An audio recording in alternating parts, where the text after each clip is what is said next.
Hey guys, and welcome back to this channel. In this video I'll be showing you guys how you can motion track your videos in CapCut PC. I'll just be using this video right here, and I'm going to scroll down, and I'm actually going to use camera tracking. It's not super similar to motion tracking. You use like a text for it, but this does track the motion. I want to, for instance, track the face, so I'm going to select start and it's going to process it. It is a pro feature, so let me just put that out there, and make sure once you're done you're going to basically fit it to the canvas, because you don't want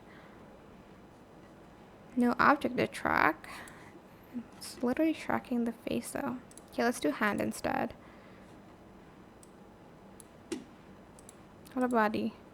Okay, let's do another video, because apparently you won't track that video. So let's track this one instead.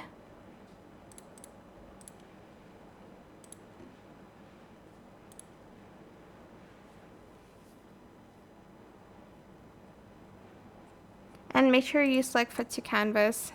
I know it zooms in a lot, but that is it. I hope this tutorial was helpful for you guys. Don't forget to like, comment, share, and also subscribe to this channel if you haven't done that already. If you have any more questions about this video, just leave it in the comment section down below. I will try my best to answer them all for you guys. And if you found this video helpful, please click the thanks button as well. That is it. Thank you so much for watching. Bye.